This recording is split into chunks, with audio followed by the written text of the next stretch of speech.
2 days ago, we said goodbye to Kaya. She had been battling cancer for the last year, and a few weeks ago, we learned that the treatments weren't working and that she had innumerable cancer had spread to innumerable places, nodes, and that there really wasn't much that we could do at this point. They said that we could do further treatment, and after seeing how much struggle Tron went through, my dog who died 2 years ago, you might see him in some of the videos, he's a black lab, we decided that we didn't want to keep her alive at all costs, and that instead we would focus on quality of life. So the last week, within the last 2 weeks, we knew that we were going to schedule the euthanization. And the week before last, Kai did pretty well. Took her out to parks a lot, took her on short walks. She seemed to be wagging her tail. She was eating some food. And then in the last week, she got really selective with food. She stopped wanting to go on walks. Her breathing got really shallow and fast, and it seemed like she was uncomfortable.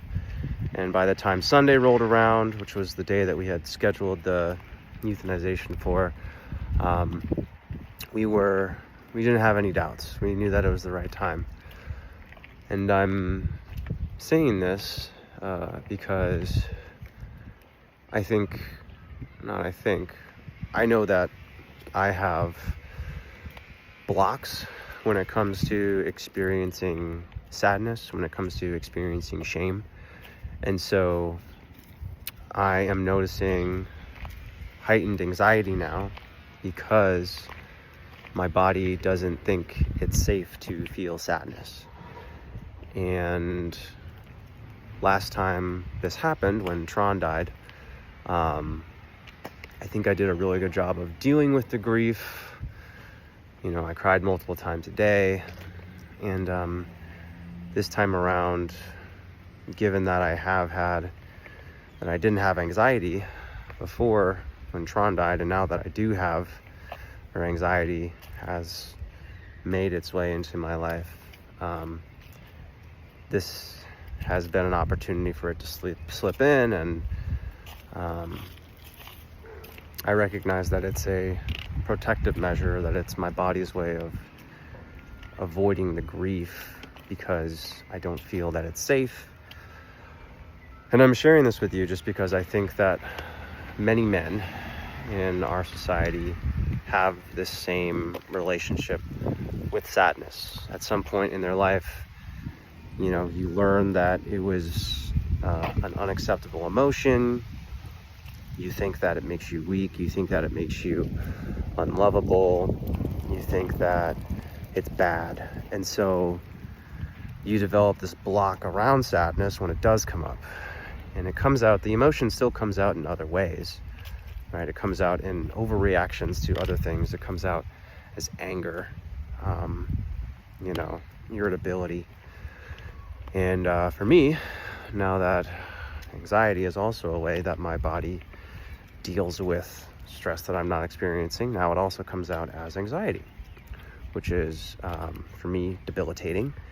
For me, when I experience anxiety, I can't eat. My stomach just doesn't want food. I'm not hungry. My thoughts spiral, and it's very difficult, really challenging for me.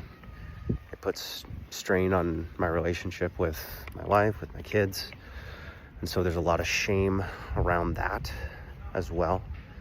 And so yeah, it's just a challenging time right now, and I guess I'm saying all this because I'm sure that if I have this experience, that there are other men who have this experience as well, who have this resistance, this kind of emotional blockage to experiencing sadness, and that if your body can't feel the emotion that it wants to feel, it's going to figure out other ways to let you know that it's not okay.